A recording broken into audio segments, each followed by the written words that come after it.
Ancak hardan başladı ya. Almanın dibine armut düşmez.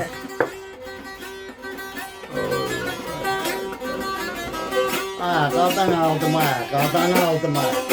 Nerede öyle mi? O kanatçıya Ali baban elə bölümdü, hür vuruldu. Bilirəm. Hatta ben döşündü. Bəli, O qarma qoydu. yoktu da. Hamza oradan bəhrələri. Hepsi. O qarası ben paylaşmışam. Elimin bir qarası kesib elimden. Ben paylaşmışam onu. Ben paylaşmışam onu.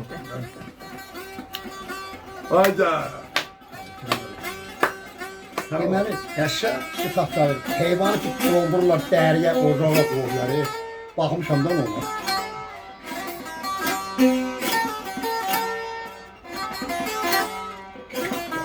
Aşırı olur ha. Ama öyle. O saz illerle aşırı götürdü. Oraya o sazla çalmak.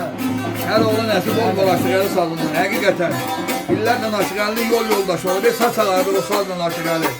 Her oğlana kısmet olmur o saz sırasını alıp çalmak.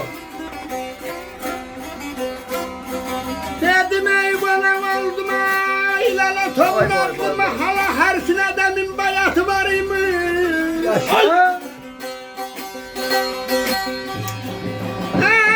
Indi bildim ey bu torpakta ellerin. Ne devranın ey ne hayatı var imiş oyda benim.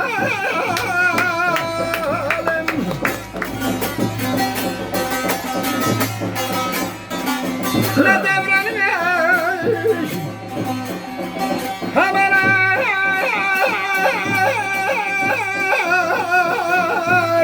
neyin beyne hayatı var imiş gedeni belirem.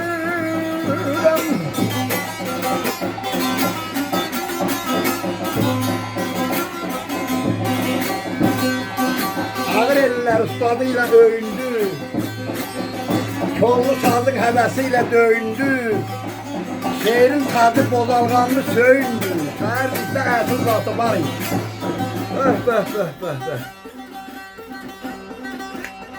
Ha, dağıdın Allah. Bunu biliyorsun ama.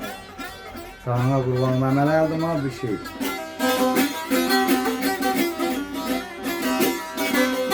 Hayda. Bir. Okumaz o. Yaşa, var, normal.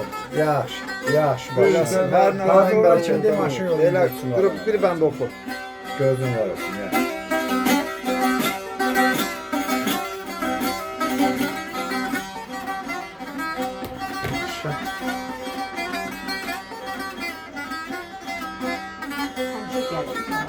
Hemşe gelir. Ben? Şu. Yok, yaşa. Şimdi de hepsi. Bizim talebem de olmuş.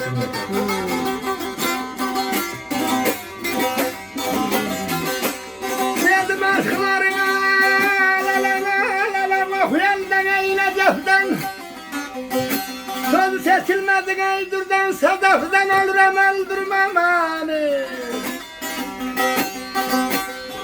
Aya bir kelmesine yayınmadı hedeften. Sözlerine yetti katı verilmiş. Güne tozlu buradadır. Belki davet eləyəm. İcazə verirsən mən. Güne tozlu, aşıq. Özü ürəyindən təpir. Sözlerine yalan. Hem